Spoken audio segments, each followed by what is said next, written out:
Hello and welcome to Sairam Sampathri education. This is Pavan. ఎలా ఉన్నారు అందరూ?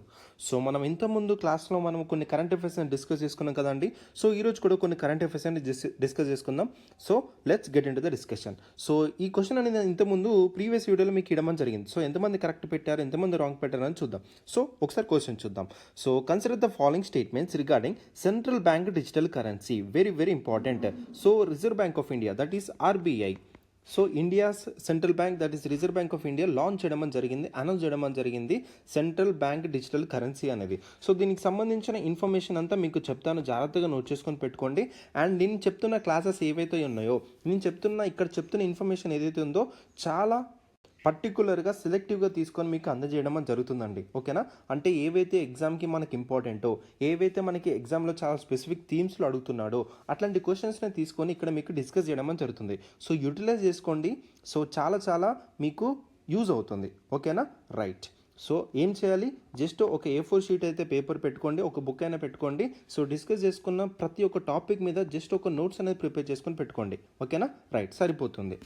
సో ఇప్పుడు మీకు సెంట్రల్ బ్యాంక్ డిజిటల్ కరెన్సీ గురించి తెలవాలి. సో క్వశ్చన్లోకి డిస్కషన్లో వెళ్ళిపోయే ముందు సో దీని గురించి మాట్లాడదాం మనం. సో ఏం చెప్తున్నారు, సెంట్రల్ బ్యాంక్ డిజిటల్ కరెన్సీ. ఇక్కడ పేరులో ఉంది కదా డిజిటల్ కరెన్సీ అని, అంటే it is a form of ఒక డిజిటల్ కరెన్సీ అని. అంటే నార్మల్గా మనకి క్యాష్ రూపంలో ఉండకుండా అది మనకి డిజిటల్ ఫామ్లో ఉండడం అని జరుగుతుంది. ఓకేనా? సో ఇట్లా డిజిటల్ ఫామ్లో ఉన్న కరెన్సీస్ అనేవి మనం ఇంతకుముందు చూసామంటే చూసాం. ఈ విధంగా మనం ఏవైతే మనకి క్రిప్టో కరెన్సీస్ ఏవైతే ఉన్నాయో, క్రిప్టో కరెన్సీస్ ఇవన్నీ మనకి డిజిటల్ కరెన్సీస్ అనమాట. క్రిప్టో కరెన్సీలో బెస్ట్ ఎగ్జాంపుల్ మనం బిట్ కాయిన్ అని చెప్పొచ్చు. సో బిట్ కాయిన్ అనేది అదే క్యాష్ రూపంలో ఉండదు, అదంతా ఒక డిజిటల్ ఫార్మాట్లో ఉంటుంది. కానీ బిట్ కాయిన్కి సంబంధించినవి కానీ క్రిప్టో కరెన్సీస్ కానీ ఎటువంటి టైప్ ఆఫ్ లీగల్ టెండర్ అనేది ఉండదు. అంటే ఎటువంటి టైప్ ఆఫ్ దానికి అథారిటీ అనేది లేదన్నమాట.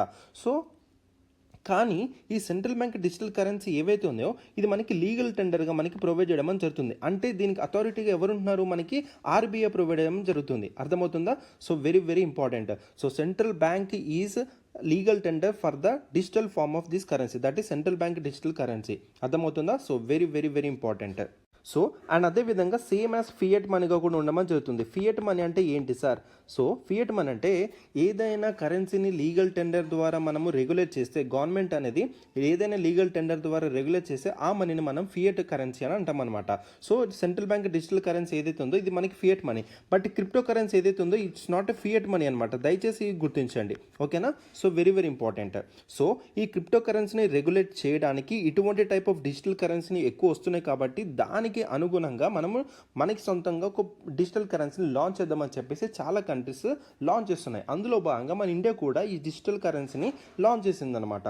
అర్థమైందా? రైట్. సో దానికి తగ్గట్టు కొన్ని రెగ్యులేషన్స్ అని పెట్టుకోవాలి. దానికి ఒక లీగల్ టెండర్ ఉండాలి. అది మనకి ఏదైతే క్యాష్ రూపంలో నడుస్తుందో అదే విధంగా కూడా ఈ డిజిటల్ కరెన్సీ అనేది కూడా ట్రాన్సాక్షన్లో వర్క్ చేయాలని చెప్పేసి దానికి రెగ్యులేషన్స్ అని పెడుతున్నారు. సో దీని టోటల్ అథారిటీగా టోటల్ లీగల్ టెండర్గా మనకి ఎవరున్నారు, సెంట్రల్ బ్యాంక్ ఉండమని జరుగుతుంది. ఏంటిది? ఆర్బీఐ అనేది. ఓకేనా? సో గుర్తుపెట్టుకోండి. అండ్ అదేవిధంగా ఏదైతే క్యాష్ రూపంలో ఉన్న మనీ ఏదైతే ఉందో సేమ్ యాజ్ ఈక్వలెంట్గా కూడా ఈ డిజిటల్ కరెన్సీ కూడా ఉండడం జరుగుతుంది. దాని యొక్క వాల్యూ అనేది. అర్థమవుతుందా? సో ఏదైతే కంట్రీ ఫియట్ మనీ లీగల్ టెండర్గా వర్క్ అవుతుందో దట్ ఈస్ క్యాష్ మనీ. ఏ విధంగా అయితే క్యాష్ మనీకి లీగల్ టెండర్గా ఫియట్ మనీగా వాల్యూ ఎంత ఉందో డిజిటల్ కరెన్సీ కూడా అంతే వాల్యూగా ఈక్వలెంట్గా ప్రొవైడ్ చేయడం జరిగిందనమాట. అర్థమవుతుందా? So very very important. So digital currency ద్వారా మనకి ఉన్న ఏంటిదంటే సెంట్రల్ బ్యాంక్ని దీన్ని సోవరెన్ కరెన్సీగా మనకి ఇష్యూ చేయడం జరిగింది. అండ్ అదేవిధంగా మీడియం ఆఫ్ పేమెంట్కి చాలా యాక్సెప్ట్గా ఉండడం జరుగుతుంది అనమాట. అంటే లీగల్ టెండర్గా కూడా దీన్ని యాక్సెప్ట్ చేసి మీడియం ఆఫ్ ట్రాన్సాక్షన్ కూడా ఇది యూజ్ చేసుకోవచ్చు. అండ్ ఈజీగా క్యాష్కి అగెన్స్ట్గా ఏమంటారు ఫ్రీగా కన్వర్టబుల్ కూడా చేసుకోవచ్చు అనమాట. అర్థమవుతుందో? సో గుర్తుపెట్టుకోండి. అండ్ ఇంకొక విషయం ఏంటంటే ఈ డిజిటల్ కరెన్సీని మనము దాచుకోవడానికి, డిజిటల్ కరెన్సీని మన దగ్గర పెట్టుకోవడానికి ఎటువంటి టైప్ ఆఫ్ బ్యాంక్ అకౌంట్ ఉండడానికి వీల్లేదండి. అర్థమవుతుందా? సార్ మాకు బ్యాంక్ అకౌంట్ ఉండాలా ఈ డిజిటల్ కరెన్సీని మెయింటైన్ చేయడానికంటే ఎటువంటి టైప్ ఆఫ్ బ్యాంక్ అకౌంట్ మనకి అవసరం లేదు. దయచేసి ఈ పాయింట్ని మీరు గుర్తుపెట్టుకోండి. రైట్.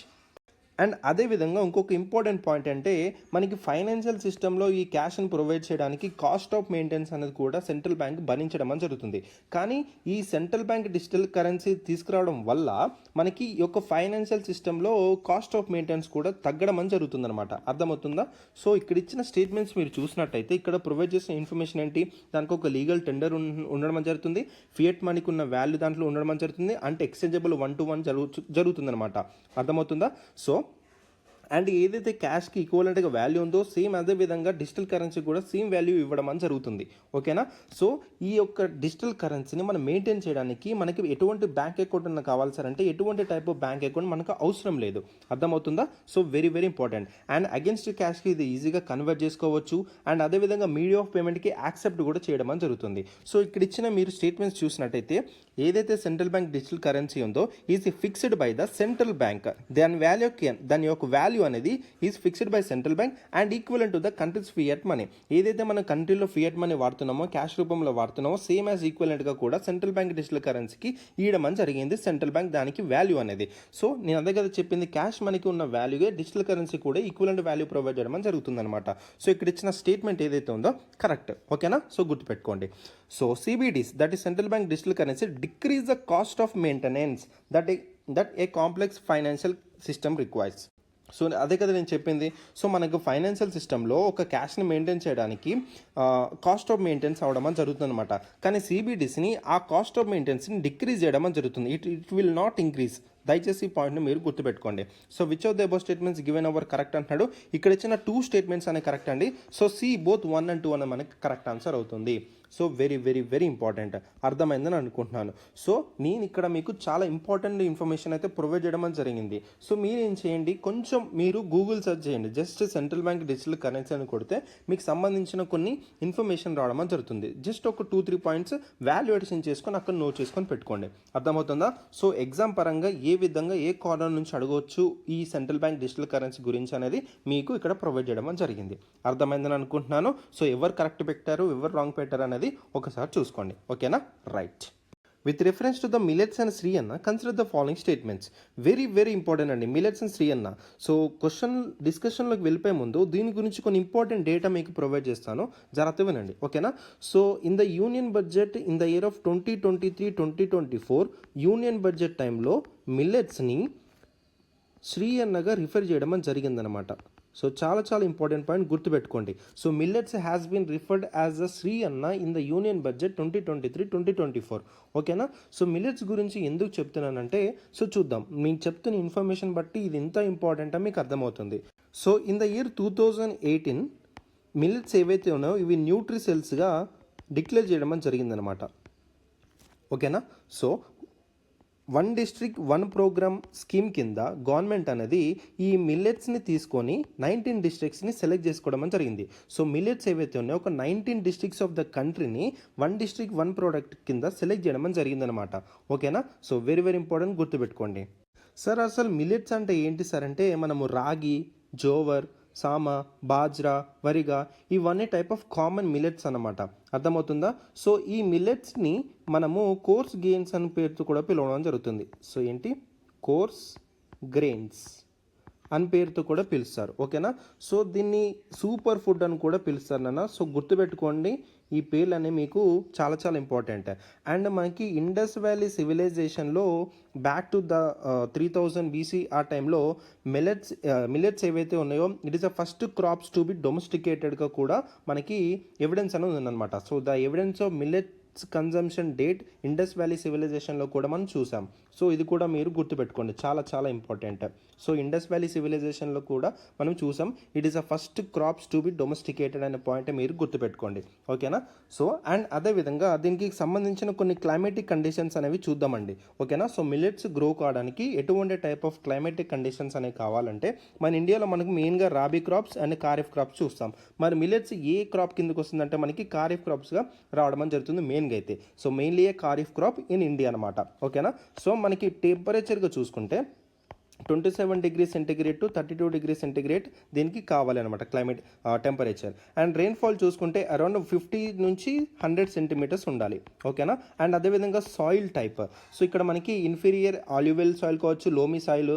సో అటువంటి టైప్ ఆఫ్ ఇక్కడ సాయిల్ అనేది దీనికి సహకారం చేస్తుంది అనమాట. సో చూసుకోండి క్లైమేటిక్ కండిషన్స్, ఇది రాబీ క్రాపా ఖరీఫ్ క్రాప్ అంటే ఖరీఫ్ క్రాప్ అండి. మెయిన్గా temperature 27 degrees to 32 degrees centigrade and rainfall వచ్చేసి 50 to 100 centimetres and soil type వచ్చేసి ఇన్ఫీరియర్ ఆలివెల్ అని కావచ్చు, లోమీ సాయిల్ అని కావచ్చు. అందులో మనకి ఈ యొక్క క్రాప్ అనేది మనకి పండుతుంది అనమాట. సో ఓకేనా. సో మన ఇండియాలో మిల్లెట్స్ సంగతి చూసుకుంటే దాదాపు గ్లోబల్ ప్రొడక్షన్తో చూసుకుంటే 20% ఇది మనకి ప్రొవైడ్ చేయడం జరుగుతుంది.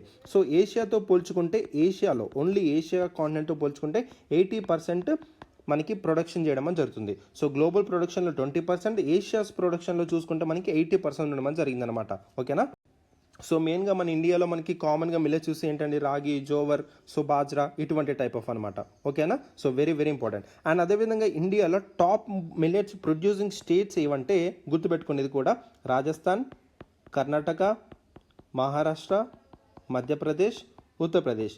మెయిన్గా ఇవి మనకి టాప్గా ఉండడం జరిగింది, ఇవి millets producing states. So Rajasthan is the largest అని గుర్తుపెట్టుకోండి, యొక్క ఇంపార్టెంట్ పాయింట్ అన్నది. ఓకేనా. So very very very important. And మనకి 2023 ఏదైతే ఉందో ఈ పర్టికులర్ ఇయర్ని యునైటెడ్ నేషన్స్ ఈ యొక్క పర్టికులర్ ఇయర్ని ఏమని డిక్లేర్ చేసింది, it was declared as a international year millets. Very very important. So millets యొక్క ఇంపార్టెన్స్ని గుర్తించి యునైటెడ్ నేషన్స్ 2023ని ఇంటర్నేషనల్ ఇయర్ మిల్లెట్స్గా రికగ్నైజ్ చేయడం జరిగిందనమాట.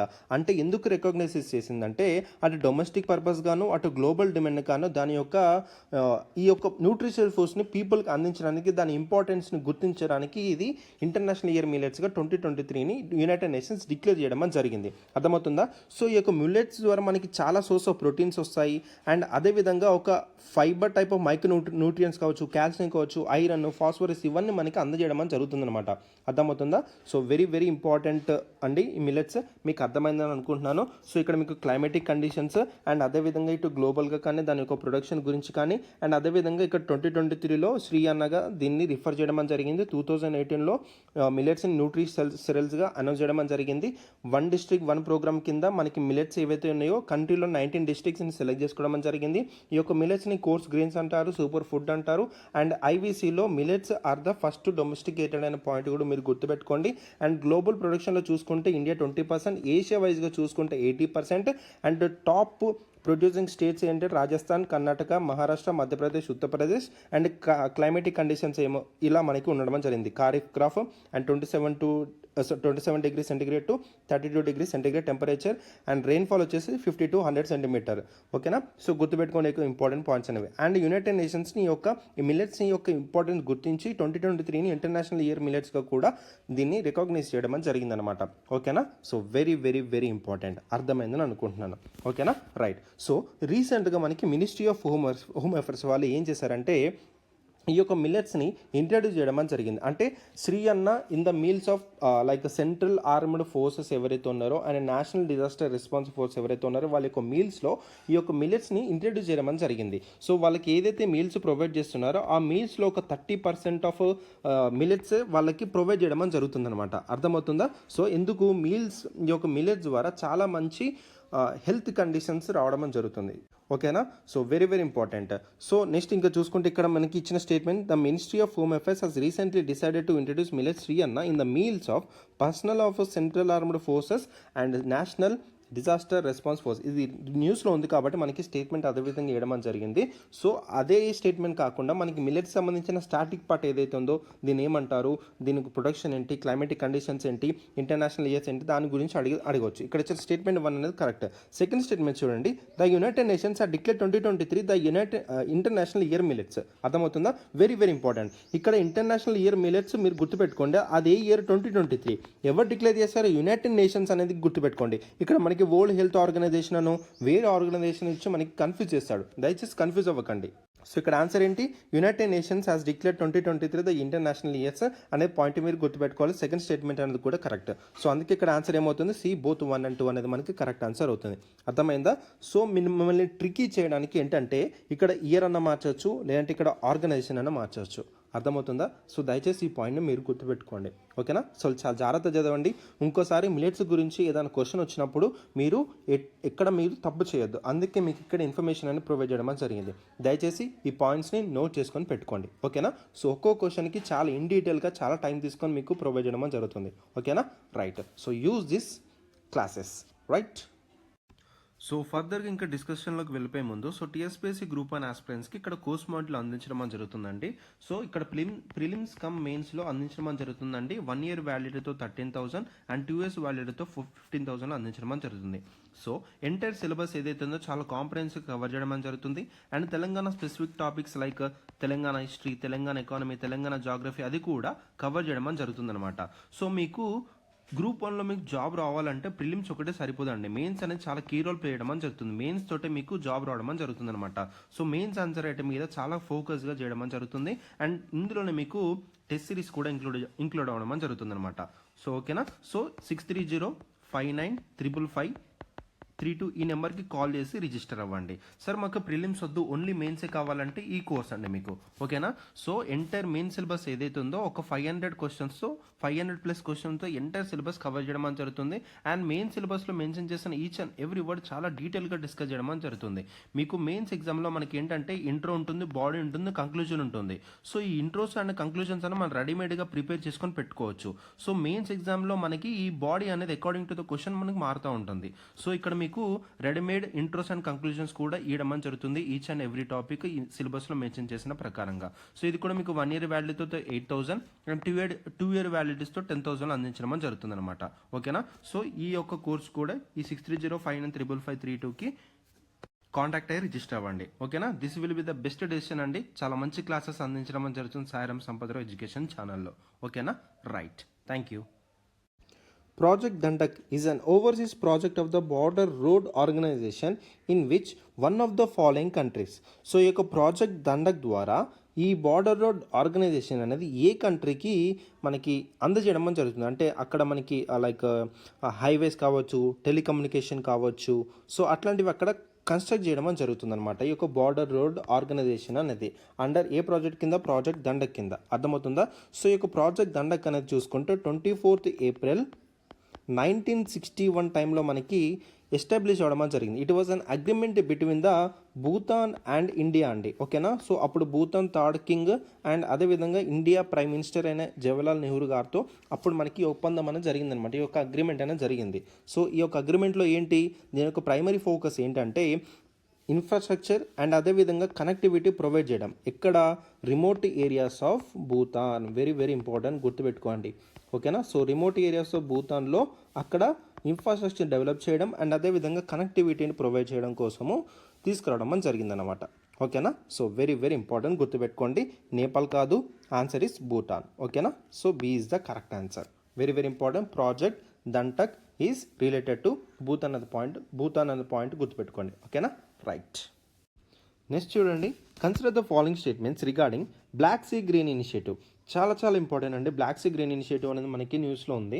సో దీనికంటే ముందు అంటే బ్లాక్ సీ గ్రీన్ ఇనిషియేటివ్ గురించి మీకు చెప్పబోయే ముందు బ్లాక్ సీ అనేది ఎక్కడ లొకేట్ ఉంది, దాని చుట్టుపక్కల ఉన్న కంట్రీస్ ఏంటి అనేది మీకు తెలవాలండి. చాలా ఇంపార్టెంట్.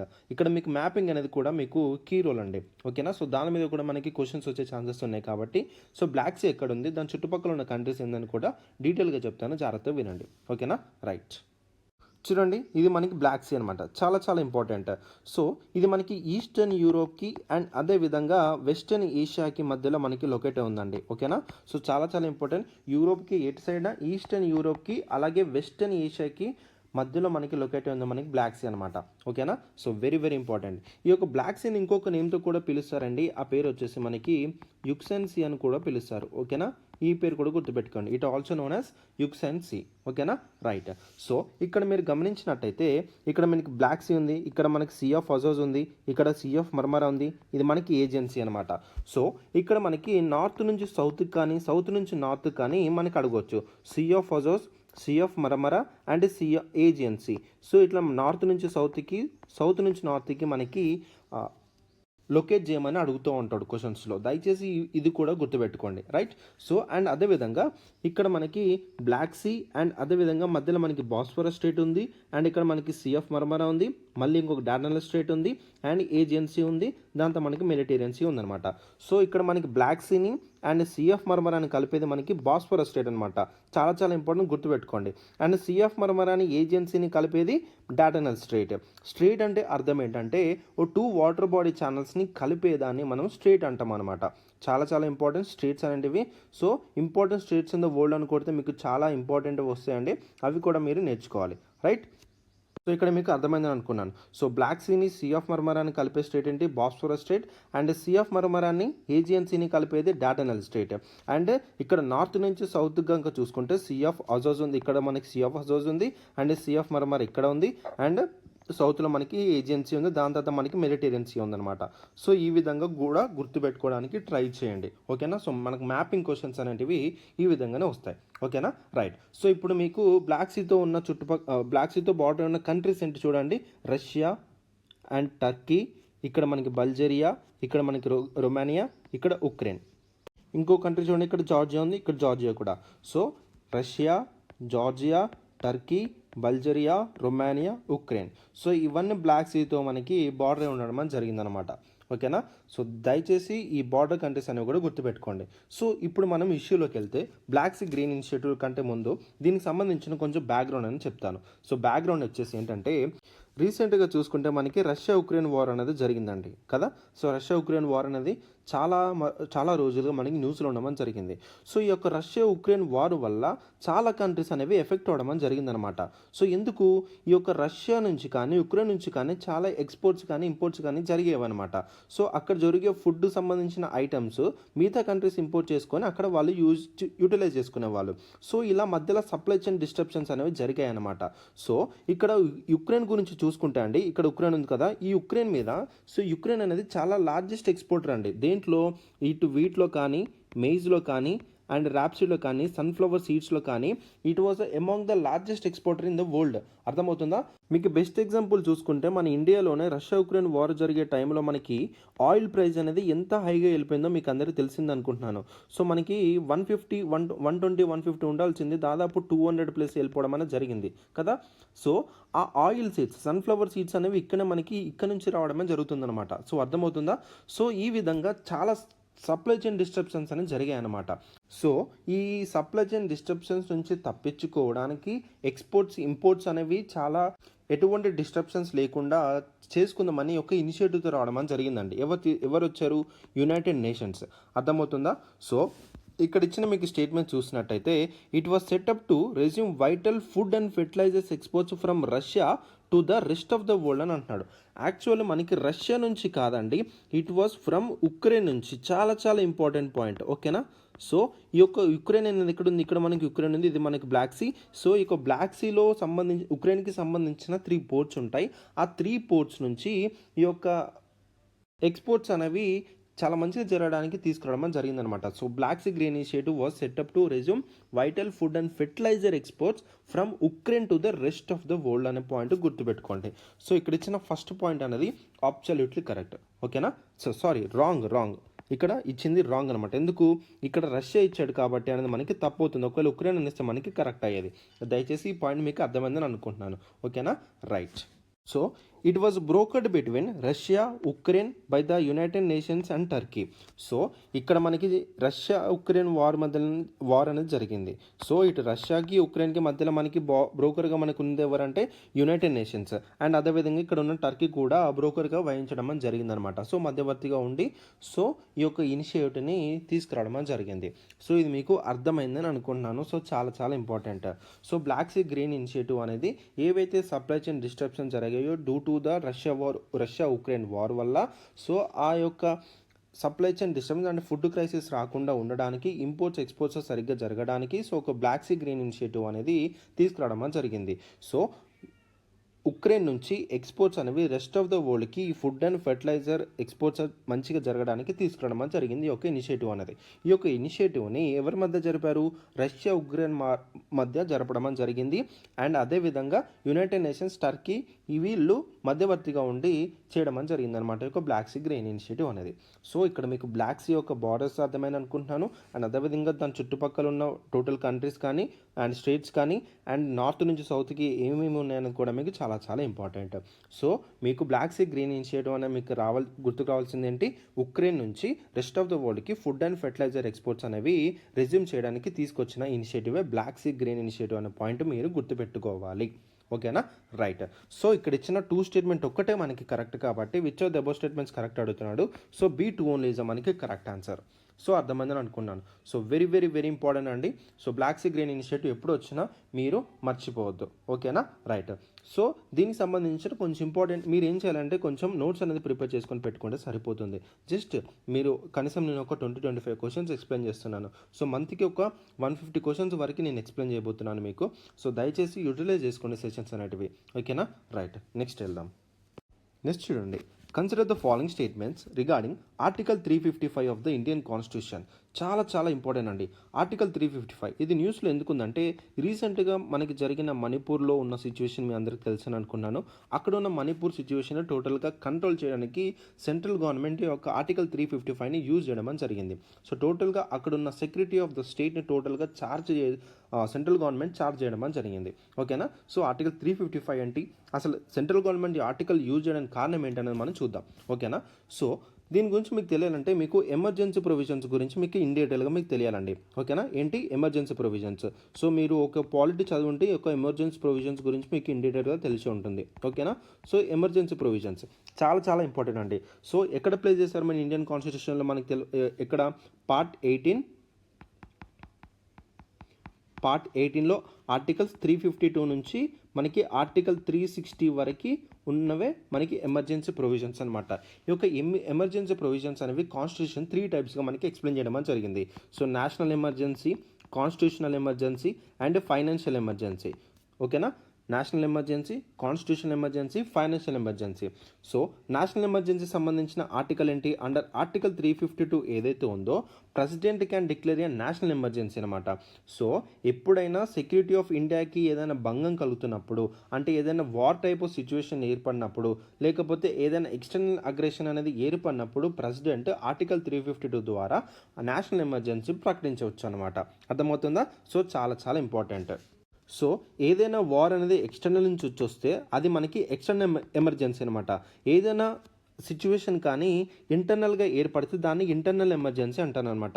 ఈ యొక్క ఇంటర్నల్ ఎమర్జెన్సీని మనము ఆర్మ్డ్ రెబెలియన్ అనే పేరుతో కూడా పిలవడం జరుగుతుందండి. ఈ యొక్క ఆర్మ్డ్ రెబెలియన్ అనే పదం అనేది మన ఇండియన్ కాన్స్టిట్యూషన్లో 44th అమెండ్మెంట్ ద్వారా తీసుకొచ్చి ఇన్సెట్ చేయడం జరిగింది. చాలా చాలా ఇంపార్టెంట్, గుర్తుపెట్టుకోండి. సో ఏదైనా నేషనల్ ఎమర్జెన్సీ లైక్ ఏదైనా war type of situation external నుంచి వస్తే దాన్ని ఎక్స్టర్నల్ ఎమర్జెన్సీ అంటాము.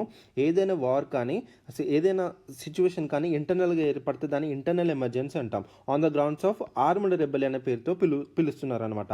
ఆ ఆర్మ్డ్ రెబెలియన్ అనే పదాన్ని 44th అమెండ్మెంట్ ద్వారా తీసుకొచ్చి ఇండియన్ కాన్స్టిట్యూషన్లో పెట్టడం అనేది జరిగింది. అర్థమవుతుందా? దీన్నే ఇంటర్నల్ డిస్టర్బెన్స్ అని కూడా జరుగుతుంది, అంటే దీన్నే ఇంటర్నల్ డిస్టర్బెన్స్ అని కూడా అంటారు. ఓకేనా, సో దయచేసి ఈ పాయింట్ గుర్తుపెట్టుకోండి. సో ఇప్పుడు నేను చెప్పిందంతా నేషనల్ ఎమర్జెన్సీకి సంబంధించింది ఆర్టికల్ 352. ఓకేనా, సో ఇప్పుడు నేను నెక్స్ట్ ఉన్నది ఏంటి, national emergency and constitutional emergency. ఈ యొక్క కాన్స్టిట్యూషనల్ ఎమర్జెన్సీని మనం ప్రెసిడెంట్ రూల్ అనడం జరుగుతుంది అనమాట. ఓకేనా, సో చాలా చాలా ఇంపార్టెంట్. అండర్ ఆర్టికల్ 355 ఏదైతే ఉందో ఈ ఆర్టికల్ 355 ద్వారా సెంట్రల్ గవర్నమెంట్ ఏదైనా స్టేట్ కానీ according to the provisions of the constitution నడవకపోతే ఆ స్టేట్ గవర్నమెంట్ని ఆర్టికల్ 355ని యూజ్ చేసి అక్కడ ప్రెసిడెంట్ రూల్ని నడిపించచ్చు అనమాట. అర్థమవుతుందా? సో చాలా చాలా ఇంపార్టెంట్, మీకు అర్థమైందని అనుకున్నాను. సో సెంట్రల్ గవర్నమెంట్ ఏం చేస్తుంది, ఇక్కడ సెంట్రల్ గవర్నమెంట్ స్టేట్ని చూస్తూ ఉంటుంది. స్టేట్ ఏదైనా కానీ కాన్స్టిట్యూషన్కి అగెన్స్ట్గా వెళ్ళినప్పుడు, ఏదైనా ప్రొవిజన్స్ ఆఫ్ కాన్స్టిట్యూషన్కి నడవనప్పుడు అప్పుడు సెంట్రల్ గవర్నమెంట్ ఈ స్టేట్ మీద ఈ ఆర్టికల్ యూజ్ చేయడం జరుగుతుంది. అదే ప్రెసిడెంట్ రూల్ అనమాట. అర్థమవుతుందా? సో చాలా చాలా ఇంపార్టెంట్, గుర్తుపెట్టుకోండి. అండ్ నెక్స్ట్ వచ్చేసి మనకి ఫైనాన్షియల్ ఎమర్జెన్సీ అండి. ఫైనాన్షియల్ ఎమర్జెన్సీ వచ్చేసి మనకి ఆర్టికల్ 360. ఇది కూడా మనకి ప్రెసిడెంటే మనకి డిక్లేర్ చేయడం జరుగుతుంది. అంటే నేషనల్ ఎమర్జెన్సీ కావచ్చు, అండ్ కాన్స్టిట్యూషన్ ఎమర్జెన్సీ కావచ్చు, ఫైనాన్షియల్ ఎమర్జెన్సీ కావచ్చు, టోటల్గా 3 ఎమర్జెన్సీ అనేవి మనకి ప్రెసిడెంటే డిక్లేర్ చేయడం అని జరుగుతుంది. సో చాలా చాలా ఇంపార్టెంట్, గుర్తుపెట్టుకోండి ఈ యొక్క ఇంపార్టెంట్ పాయింట్ అనేది, రైట్. సో ఇక్కడ మీకు నేర్చుకోవాల్సింది ఏంటి, ఆర్టికల్ 355. ఆర్టికల్ 355 అంటే ఏంటి, కాన్స్టిట్యూషనల్ ఎమర్జెన్సీ అని చెప్పాను. సో అక్కడున్న మణిపూర్ స్టేట్ అనేది according to the provisions of the constitution నడవకపోవడం వల్ల సెంట్రల్ గవర్నమెంట్ ఏం చేసింది, ఆర్టికల్ 355ని యూజ్ చేసి అక్కడ కాన్స్టిట్యూషనల్ ఎమర్జెన్సీ ప్రకటించడం అని జరిగింది. దాన్నే మనం ప్రెసిడెంట్ రూల్ అంటున్నాం అనమాట. ఓకేనా. సో వెరీ వెరీ ఇంపార్టెంట్, గుర్తుపెట్టుకోండి. సో ఇక్కడ ఉన్న స్టేట్మెంట్స్ మీరు గమనించినట్టయితే, it empowers the central government to take all necessary steps to protect A state against the internal disturbances and external aggression. ఓకేనా. సో ఇక్కడ ఆర్టికల్ 355 గురించి మాట్లాడుతున్నాం. So exact definition of the article 355 గురించి Indian కాన్స్టిట్యూషన్లో ఏం చెప్తుందంటే, it shall be the duty of union government to protect every state against the external aggression and internal disturbances, to ensure the government of every state to carry in accordance with the provisions of the constitution. So article 355 గురించి Indian కాన్స్టిట్యూషన్లో ఏం చెప్తుందంటే, exact definition ఏంటి, it is the duty of the union government. ఏం చేయాలంట, ఈ state అనేది according to the provisions of the constitution నడుస్తుందా, ఏదైనా ఎక్స్టర్నల్ అగ్రెషన్ కానీ ఇంటర్నల్ డిస్టర్బెన్సెస్ కానీ ఏదైనా అయినప్పుడు ప్రొటెక్ట్ చేయడానికి ఆర్టికల్ 355ని యూజ్ చేయడం అని జరుగుతుందన్నమాట. సో ఇక్కడ ఇచ్చిన స్టేట్మెంట్ ఏంటి, it empower the central government to take all necessary steps to protect A state against external disturbances and internal disturbances and external aggression. ఇచ్చిన ఫస్ట్ స్టేట్మెంట్ ఏదైతే ఉందో అబ్సల్యూట్లీ కరెక్ట్, అర్థమైందని అనుకుంటున్నాను. So it is a part of emergency provisions content in the part 15 అంటున్నాడు. Part 15 కాదండి, it is a part 18లో ఉండడం అని జరిగింది. ఓకేనా. సో గుర్తుపెట్టుకోండి. సో సెకండ్ స్టేట్మెంట్ మనకి తప్పు. సో ఫస్ట్ స్టేట్మెంట్ ఒకటి తప్పు కరెక్ట్ కాబట్టి ఇక్కడ కూడా కరెక్ట్ అడుగుతున్నా, ఏ 1 ఓన్లీ అనేది కరెక్ట్ ఆన్సర్ అవుతుంది. ఒకవేళ ఇక్కడ ఇన్కరెక్ట్ అనే స్టేట్మెంట్ ఇస్తే అప్పుడు మనకి బి అనేది కరెక్ట్ ఆన్సర్ అయ్యేది. సో అక్కడ ఇచ్చిన స్టేట్మెంట్ ప్రకారం మనం ఆన్సర్ చేయాల్సి ఉంటుంది. ఓకేనా. So very very important. So ఎవరైనా బిగినర్స్ ఉంటే మాత్రం దయచేసి ఈ ఎమర్జెన్సీ ప్రొవిజన్స్ని ఇన్ డీటెయిల్గా మీకు ఇంకొంచెం చదువుకోండి అన్న, అర్థమవుతుందా. సో జస్ట్ నేషనల్ ఎమర్జెన్సీ అని, కాన్స్టిట్యూషనల్ ఎమర్జెన్సీ అని, ఫైనాన్షియల్ ఎమర్జెన్సీ అని, దానికి సంబంధించిన ఆర్టికల్స్ నేను జస్ట్ ఇక్కడ చెప్పాను. అండ్ ఎవరు డిక్లేర్ చేస్తారు, ప్రెసిడెంటే డిక్లేర్ చేయడం జరుగుతుంది. కానీ సో దీని కొంచెం ప్రాసెస్ అనేది మనకి పార్లమెంట్లో జరగడం కానీ అసలు ఇంకా ఇన్ డీటెయిల్గా ఏంటనేది కొంచెం ఇంకో చదువుకొని పెట్టుకోండి, అర్థమవుతుందా. జస్ట్ మీకు ఓవర్వ్యూ అనేది ఇక్కడ ప్రజెంట్ చేయడం జరిగింది. ఓకేనా. సో కరెంట్ అఫైర్స్లో మనకున్న బెనిఫిట్ ఏంటంటే, ఇక్కడ మనకి హిస్టరీ కవర్ అవుతుంది, పాలిటీ కవర్ అవుతుంది, ఎకానమీ కవర్ అవుతుంది, జాగ్రఫీ కవర్ అవుతుంది, అండ్ డిఫరెంట్ వేరియస్ చాలా మనకి కవర్ అవడం జరుగుతుంది అనమాట. సో దయచేసి యూటిలైజ్ చేసుకోండి. నేను ఎక్కడ కూడా ఛాన్స్ తీసుకోవట్లేదు, ఐఎమ్ పుట్టింగ్ మై ఎఫర్ట్స్ అండి. చాలా మంచి క్వశ్చన్స్ తీసుకొచ్చి మీ ముందు పెట్టి దాన్ని ఎక్స్ప్లెయిన్ చేయడానికి నేను ట్రై చేస్తున్నాను. సో సెషన్స్ని అయితే యూటిలైజ్ చేసుకోండి. ఓకేనా. రైట్, నెక్స్ట్ వెళ్దాం. సో నాకు ఒక చిన్నది కామెంట్ సెషన్లో ఒకటి చేయండి అన్న. అది ఏంటంటే, national emergency, constitutional emergency and financial emergency సంబంధించింది ఎన్ని టైమ్స్ మన ఇండియాలో డిక్లేర్ చేశారనేది నాకు కామెంట్ సెక్షన్లో తెలిపని నేను చూస్తాను. సో ఎవరెవరు పార్టిసిపేట్ చేస్తున్నారు అనేది కూడా నాకు తెలుస్తుంది. So national emergency, constitutional emergency, financial emergency మన ఇండియాలో ఎన్ని టైమ్స్ డిక్లేర్ చేశారనేది నాకు కామెంట్ సెక్షన్లో తెలపండి. ఓకేనా. Right. World environment day 2023 is celebrated every year on, very very important అండి. సో వరల్డ్ ఎన్విరాన్మెంట్ డే 2023 అనేది మనకి జూన్లో సెలబ్రేట్ చేసుకోవడం జరుగుతుంది. ఓకేనా. సో ఆన్సర్ వచ్చేసి మనకి June 5th అండి. ఓకేనా. సో ఈ యొక్క వరల్డ్ ఎన్విరాన్మెంట్ డేని తీసుకొచ్చింది ఎవరంటే యునైటెడ్ నేషన్స్. ఓకేనా. సో యునైటెడ్ నేషన్స్ తీసుకోవడం జరిగింది టు లైక్ అవేర్నెస్ క్రియేట్ చేయడానికి, టు ప్రొటెక్ట్ అవర్ ఎన్విరాన్మెంట్ మీద అవేర్నెస్ క్రియేట్ చేయడానికి వరల్డ్ ఎన్విరాన్మెంట్ డేని June 5th మనకి సెలబ్రేట్ చేసుకోవడం జరుగుతుంది. కానీ ఎవ్రీ ఇయర్ 5th జూన్ని ఎందుకు సెలెక్ట్ చేసుకున్నారు సార్ అంటే, to mark the first day of United nations conference on human environment. So United nations conference on the human environment అనేది దీని యొక్క ఫస్ట్ డే మనకి వెళ్ళడం జరిగింది. ఎక్కడ జరిగిందంటే స్టాక్ హోమ్, స్వీడన్లో జరిగింది. ఎప్పుడు June 5th నుంచి 16th వరకు ఇన్ ద ఇయర్ 1972. సో దానికి గుర్తుగా మనకి తీసుకోవడం జరిగిందనమాట. సో June 5th ఏదైతే United nations conference on human environment జరిగిందో దాని ఫస్ట్ డే గుర్తుగా June 5th వరల్డ్ ఎన్విరాన్మెంట్ డేగా సెలబ్రేట్ చేసుకోవడం జరుగుతుందనమాట. సో మనకి ఫస్ట్ వరల్డ్ ఎన్విరాన్మెంట్ డే ఎప్పుడు సెలబ్రేట్ చేసుకున్నారు సార్ అంటే 1974లో సెలబ్రేట్ చేసుకోవడం జరిగింది. సో విత్ ద థీమ్, ఆ థీమ్ ఏంటంటే ఓన్లీ 1 ఎర్త్ అనే థీమ్ పెట్టుకోవడం అని జరిగింది. ఓకేనా, this is the first world environment day in the year 1974 with the theme only 1 earth. So మనకి వరల్డ్ ఎన్విరాన్మెంట్ డే 2023 ఏదైతే ఉందో దీనికి సంబంధించిన థీమ్ ఏంటి సార్ అంటే, ఇది మెయిన్గా ప్లాస్టిక్ పొల్యూషన్ మీద ఫోకస్ చేయడం అని జరిగిందండి. ఏంటి, ప్లాస్టిక్ పొల్యూషన్ మీద. సో అండ్ అదేవిధంగా under the campaign off beat plastic pollution. So ఈ పాయింట్ను మీరు గుర్తుపెట్టుకోండి. సో వరల్డ్ ఎన్విరాన్మెంట్ 2023కి సంబంధించిన థీమ్ ఏంటంటే ప్లాస్టిక్ పొల్యూషన్ మీద తీసుకురావడం జరిగిందనమాట. ఓకేనా, సో ఇక్కడ ఆప్షన్ ఏ అనేది కరెక్ట్ ఆన్సర్ అవుతుంది. ఓకేనా, గుర్తుపెట్టుకోండి. ఇక్కడ మనకి United nations conference on human environment అది ఎప్పుడు జరిగింది, 1972లో జరిగింది. ఫస్ట్ వరల్డ్ ఎన్విరాన్మెంట్ డే ఎప్పుడు 1974లో జరిగింది. అప్పుడు థీమ్ ఏంటి, ఓన్లీ 1 ఎర్త్. ఓకేనా, సో దాని తర్వాత చాలా వరల్డ్ ఎన్విరాన్మెంట్ డే సెలబ్రేట్ చేసుకోవడం జరుగుతుంది ఎవ్రీ ఇయర్. సో ఈ వరల్డ్ ఎన్విరాన్మెంట్ 2023కి సంబంధించిన థీమ్ కానీ సో గుర్తుపెట్టుకోండి, సరిపోతుంది. ఓకేనా, right. With reference to the river cities alliance consider the following statements. River cities alliance very very important అండి. సో ఇక రివర్ సిటీస్ అలయన్స్కి సంబంధించిన ఒక గ్లోబల్ సెమినార్ అనేది కండక్ట్ చేయడం అని జరిగింది. ఎవరు కండక్ట్ చేశారు సార్ అంటే, national mission for clean Ganga and అదేవిధంగా నేషనల్ ఇన్స్టిట్యూట్ అర్బన్ ఎఫైర్స్ వాళ్ళు ఒక సెమినార్ కండక్ట్ చేయడం అని జరిగింది. అదే రివర్ సిటీస్ అలయన్స్ దాని మీద. అర్థమవుతుందా? సో ఈ యొక్క సెమినార్ ఏంటంటే it is a partnership for building international river sensitive areas. ఏవైతే రివర్ సెన్సిటివ్ ఏరియాస్ ఉన్నాయో అవన్నీ ఒక తాటుగా తీసుకురావడం జరిగింది. ఓకేనా, సో చూద్దాం అసలు రివర్ సిటీస్ అలయన్స్ ఏంటంటే, it provide the member cities with the platform to discuss and exchange information.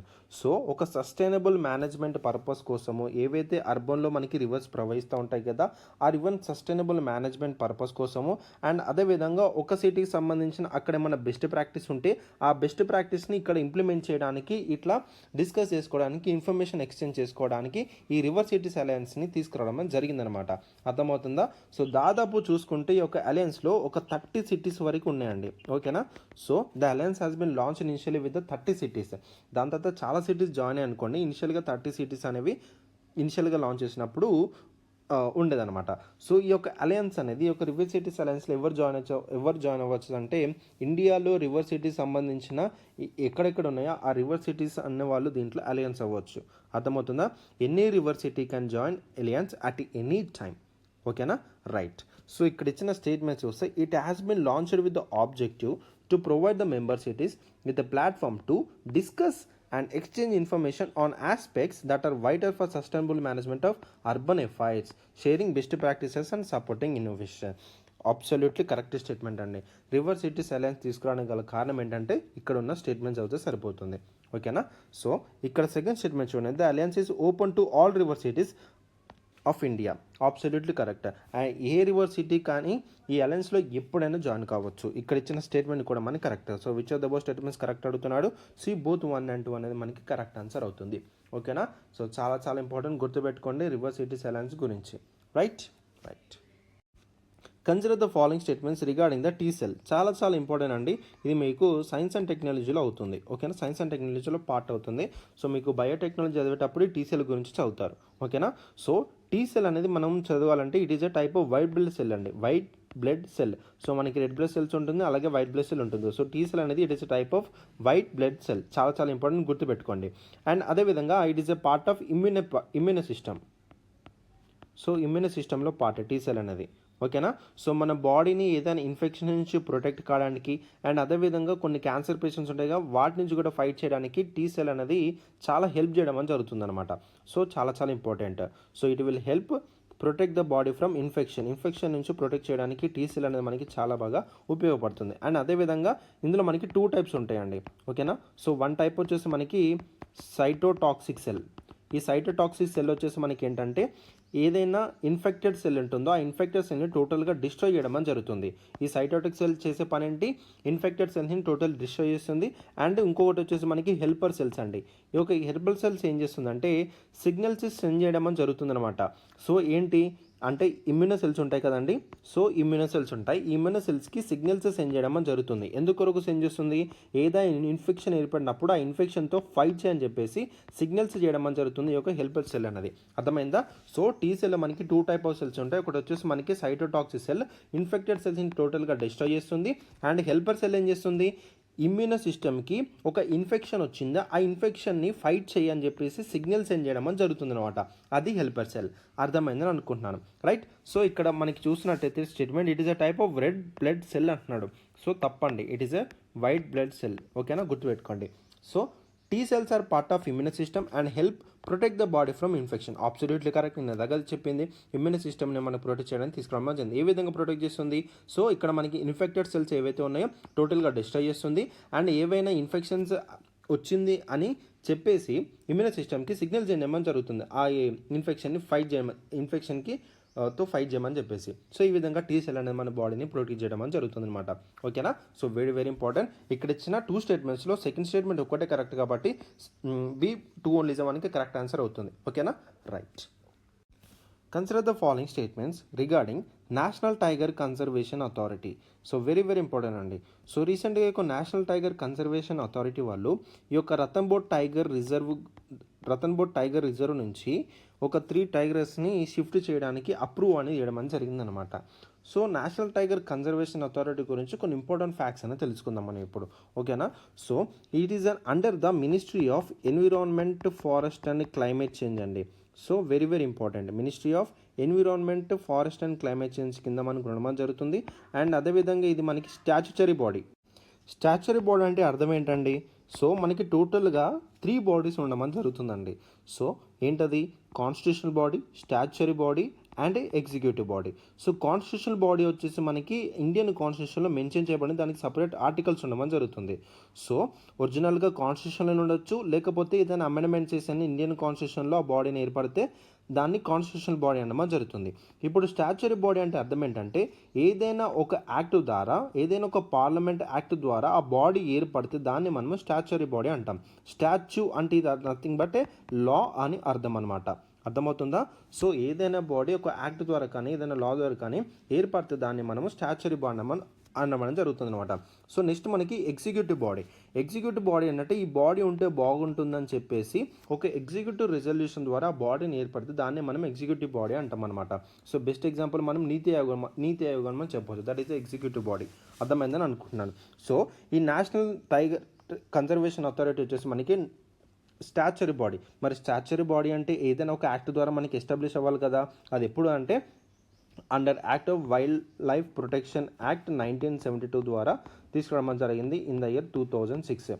So 2006లో మనకి ఇది ఎస్టాబ్లిష్ చేయడం జరిగింది under the wild life protection act 1972. ఓకేనా, రైట్. అండ్ అదేవిధంగా దీని యొక్క కంపోజిషన్ చూద్దామండి. అంటే ఎవరు ఉంటారు అంటే మనకి మినిస్ట్రీ ఆఫ్ చార్జ్ ఎవరు తీసుకుంటారు, మినిస్ట్రీ ఆఫ్ స్టేట్ ఎవరు చార్జ్ తీసుకుంటారు, చైర్పర్సన్ ఎవరు, వైస్ చైర్పర్సన్ ఎవరు అంటే మనకి చైర్పర్సన్ వచ్చేసి ఎవరైతే మనకి ministry of environment and forest and climate చేంజ్కి మినిస్టర్ ఎవరైతే ఉంటారో ఆ మినిస్టర్ దీనికి చైర్మన్గా వహించడం అని జరుగుతుందన్నమాట. అర్థమవుతుందా? సో అలాగే పార్లమెంట్ నుంచి 3 మెంబర్స్ ఉండడము, సెక్రటరీ మెంబర్స్ ఉంటారు.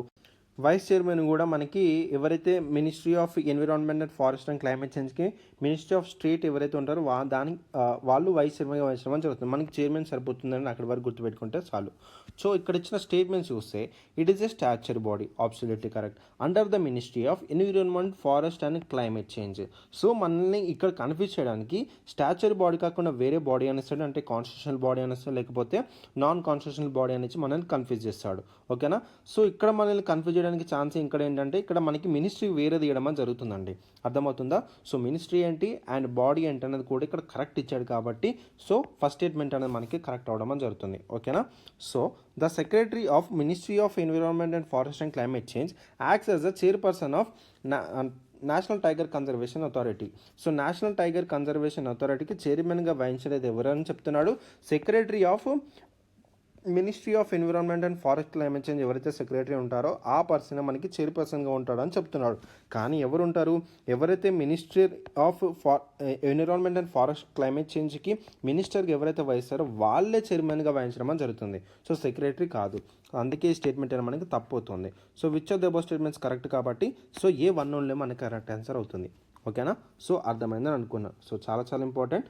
సో చాలా జాగ్రత్తగా సో ప్రతిదీ చదువుకోండి. సో ఇట్లాంటి మనకి న్యూస్లో ఉన్నాయి కాబట్టి సో క్వశ్చన్ అనేది ఎక్కడి నుంచైనా పిక్ చేయొచ్చండి. అందుకే నేను ఏం ఛార్జ్ చేసుకోవట్లేదు, ప్రతిదీ మీ ముందు పెట్టి డీటెయిల్గా ఎక్స్ప్లెయిన్ చేస్తున్నాను. యూటిలైజ్ చేసుకోండి సెషన్స్ అన్నిటిని. ఓకేనా, రైట్. నెక్స్ట్ వెళ్దాం. The Gaza Strip, or simply Gaza, is a Palestinian enclave on the eastern coast of the Mediterranean Sea, Red Sea, Yellow Sea, Arabian Sea. So ఇది మ్యాప్ చూపించి explain చేస్తాను, జాగ్రత్తగా వినండి. So చూడండి, ఎక్కడుంది గాజా స్ట్రిప్? ఇక్కడ మనకి గాజా స్ట్రిప్ లొకేట్ అవ్వడం జరిగింది. ఇది మనకి మెడిటేరియన్ సీ అండి, ఓకేనా, మెడిటేరియన్ సీ. సో మెడిటేరియన్ సీకి మనకి ఈస్టర్న్ కోస్ట్ లొకేట్ ఉంది మనకి గాజా స్ట్రిప్ అనమాట. సో ఇక్కడ ఉన్న గాజా స్ట్రిప్, ఇక్కడ మనకి వెస్టర్న్ బ్యాంక్. ఈ Gaza Strip and western bank రెండు పాలస్తీన్కి చెందిన కాంక్లేవ్స్ అనమాట, రెండు పాలస్తీన్ చెందిన ప్లేసెస్ అనమాట. ఇక్కడ ఉన్న ఇజ్రాయెల్ ఉందా, సో ఈ గాజా స్ట్రిప్ రీసెంట్గా న్యూస్లో ఉండడానికి కారణం ఏంటంటే ఇజ్రాయేల్ ఈ గాజా స్ట్రిప్ మీద ఎయిర్ స్ట్రైక్స్ వేయడం వల్ల అక్కడ ఉన్న 13 పాలస్తీన్ చనిపోవడం అని జరిగిందనమాట. అర్థమవుతుందా? So very very important. So Gaza Strip and West Bank are the sovereign state of the Palestine, ఓకేనా. సో వెరీ వెరీ ఇంపార్టెంట్, గుర్తుపెట్టుకోండి. ఇజ్రాయెల్ టెరిటరీ నుంచి సపరేట్ అయిపోయి ఇలా Gaza Strip and West Bank సపరేట్గా ఉండడం అని జరిగిందనమాట. సో దీని గురించి సంబంధించిన హిస్టరీ చూసుకుంటే చాలా ఒక 30 minutes క్లాసే వెళ్ళిపోతుంది. సో దయచేసి చూసుకోండి, ఓకేనా. సో ఎక్కడ లొకేట్ ఉందని మనకి చాలా చాలా ఇంపార్టెంట్. సో ఇక్కడ ఇంకా అడగాల్సిన క్వశ్చన్స్ ఏమైనా ఉంటే ఇక్కడ గోలన్ హైట్స్ కూడా ఎక్కడ ఉందని అడుగుతాడు. సో లేకపోతే ఇజ్రాయెల్తో మనకి ఏ కంట్రీస్ అనేవి లొకేట్ బార్డర్ ఉంటే ఇక్కడ Egypt, Jordan, Syria, Lebanon. So గుర్తుపెట్టుకున్నాను. సో చాలా చాలా ఇంపార్టెంట్. ఇక్కడ మనకి గాజా స్ట్రిప్ అనేది మెడిటేరియన్స్కి ఈస్టర్న్ కోస్ట్లో లొకేట్ అవ్వడం జరిగింది. అండ్ అదేవిధంగా ఇక్కడ ఈజిప్ట్తో కూడా గాజా స్ట్రిప్ అనేది బార్డర్గా ఉన్నది అనేది కూడా గుర్తుపెట్టుకోండి, ఓకేనా. So very very important. ఇక్కడ మనకి ఏ అనేది మనకి ఆన్సర్ అవుతుంది, రైట్. సో చాలా చాలా important. The Sahel is an ecoclimatic and biogeographic realm of transition అనేది సహెల్ రీజన్ అనేది ఎక్కడ లొకేట్ ఉందని అడుగుతున్నాడు. ఈ సహెల్ రీజన్ అనేది మనకి న్యూస్లో రావడానికి గల కారణం ఏంటంటే అక్కడ హ్యూమానిటేరియన్ ఎమర్జెన్సీ అని ఏర్పడడం అని జరిగిందండి, due to the on going fighting in Sudan. అందుకే మనకి సహెల్ రీజన్ అనేది ఎక్కడ ఉందని అడుగుతున్నాడు. సో మ్యాప్ చూపిస్తాను, ఇది కూడా జాగ్రత్తగా వినండి. చూడండి, ఇది మనకి సహెల్ రీజన్ అనమాట, ఓకేనా. సో మీకు కనిపిస్తుందని అనుకుంటున్నాను. సో ఇది మనకి Sahara desert. So Sahel region అనేది ఇక్కడ మనకి చూసుకుంటే ఇటు వెస్టర్న్ సైడ్లో ఇక్కడ మనకి అట్లాంటిక్ ఓషన్తో ఇక్కడ మనకి అట్లాంటిక్ ఓషన్ ఉంటుంది, ఇక్కడ మనకి రెడ్ సీ ఉంటుంది, ఓకేనా. సో గుర్తుపెట్టి, ఇది మనకి రెడ్ సీ, ఇది మనకి అట్లాంటిక్ ఓషన్. సో ఇక్కడ మనకి సెమీ యారిడ్ క్లైమేట్ ఉండడం జరుగుతుంది. So it is North America between Atlantic Ocean and Red Sea మధ్యలో లొకేట్ ఉండడం జరుగుతుంది అనమాట. దయచేసి ఈ పాయింట్ గుర్తుపెట్టుకోండి. సహారా డెజర్ట్కి మనకి సౌత్లో లొకేట్ ఉంటుంది సహెల్ రీజన్ అనేది. సో మిమ్మల్ని కన్ఫ్యూజ్ చేయడానికి క్వశ్చన్ అనేది ఎలా ఫ్రేమ్ చేస్తాడంటే అట్లాంటిక్ ఓషన్ కాకుండా వేరే ఓషన్ అనేది ఇవ్వచ్చు, లేకపోతే రెడ్ సీ కాకుండా మెడిటేరియన్ సీ అనేది ఇవ్వచ్చు, లేకపోతే సహారా డెజర్ట్కి నార్త్లో లొకేట్ ఉందని ఇస్తాడనమాట. కానీ సహారా డెజర్ట్కి ఇది సౌత్లో లొకేట్ ఉంది సహెల్ రీజన్ అనే పాయింట్ మీరు గుర్తుపెట్టుకోండి, ఓకేనా. సో ఈ విధంగా అంటే డైరెక్షన్స్ అనేవి ఎటు ఉన్నాయి, దాని చుట్టుపక్కల ఉన్న బార్డర్ ఏమి ఉన్నాయనేది కూడా గుర్తుపెట్టుకుంటే చాలా చాలా ఇంపార్టెంట్. సో మ్యాపింగ్ చూసుకుంటూ మనము ఈ మ్యాపింగ్ ఏంటంటే మీకు తప్పకుండా ఒక క్వశ్చన్ దిగడం పక్కా అండి, అది మాత్రం గ్యారంటీ. అది ఎక్కడి నుంచి వస్తారన్నది మనము చదువుకోవాలి అంతే, ఓకేనా, రైట్. సో ఈ యొక్క సహెల్ పార్ట్ ఆఫ్ ఆఫ్రికాలో లొకేట్ ఉంది కదా. సో ఏ రీజన్స్ అనేవి ఇందులో ఉన్నాయని మనం చూసుకుంటే Senegal, Mauritania, Mali and Burkina Faso కూడా ఉంది, నైగర్ ఉంది, నైజీరియా ఉంది, చాన్ ఉంది, సూడాన్ ఉంది, ఎరిట్రియా ఉంది అండ్ ఎథియోపియా కూడా ఉండడం జరుగుతుంది అనమాట. సో కొన్ని మీరు చేయాల్సిన పని ఏంటంటే ఈ యొక్క సహెల్ రీజన్లో ఏ రీజన్స్ అనేవి పార్ట్గా ఉన్నాయనేది నాకు కామెంట్ సెక్షన్లో తెలపండి, నేను చూస్తాను, ఓకేనా. సో నేను జస్ట్ ఇక్కడ మీకు ఓవర్వ్యూ అనేది మీకు ఇవ్వడం జరిగింది. అసలు సహెల్ రీజన్ ఎక్కడుందని మీకు చెప్పాను. సో ఆన్సర్ వచ్చేసి ఇక్కడ ఏంటి, ఆఫ్రికా అనేది కరెక్ట్ ఆన్సర్. కానీ సహెల్ రీజన్లో కరెక్ట్గా ఏ రీజన్స్ అని ఇంక్లూడ్ అనేది మాత్రం నాకు కామెంట్ సెక్షన్లో తెలపండి, ఓకేనా. సో ఇక్కడ ఏంటి, ఇక్కడ మనకి డైరెక్షన్స్ని యూజ్ చేసుకొని మనకి క్వశ్చన్స్ ఫ్రేమ్ చేసే ఛాన్సెస్ అనమాట. అంటే ఎలా, ఇట్లా అట్లాంటిక్ క్వశ్చన్ కాకుండా పెసిఫిక్ క్వశ్చన్ ఇవ్వడము, ఇక్కడ రెడ్ సీ కాకుండా మెడిటరేనియన్ సీ అని ఇవ్వడము, లేకపోతే సహారా డెజర్ట్కి ఇది నార్త్లో లొకేట్ ఉంది సహెల్ రీజన్ ఉందని. సో ఇది నార్త్లో లొకేటే లేదు, సహారా డెజర్ట్కి సౌత్లో లొకేట్ ఉండడం జరిగిందనమాట. సో అర్థమవుతుందా. సో ఈ విధంగా వెరీ వెరీ ఇంపార్టెంట్ అండి. సో ఈ యొక్క సూడాన్ రీజన్లో హ్యూమానిటేరియన్ ఎమర్జెన్సీ అనేది ఏర్పడడం వల్ల అక్కడ ఈ యొక్క సహెల్ రీజన్ అని న్యూస్లో ఉండడం జరిగింది, అర్థమవుతుందా. సో వెరీ వెరీ ఇంపార్టెంట్, అందుకే దీని గురించి తీసుకొచ్చి మీకు క్వశ్చన్ ఎక్స్ప్లెయిన్ చేయడం జరుగుతుంది, ఓకేనా. సో వెరీ వెరీ ఇంపార్టెంట్ అండి, అర్థమైందని అనుకుంటున్నాను. నెక్స్ట్ వెళ్దాం.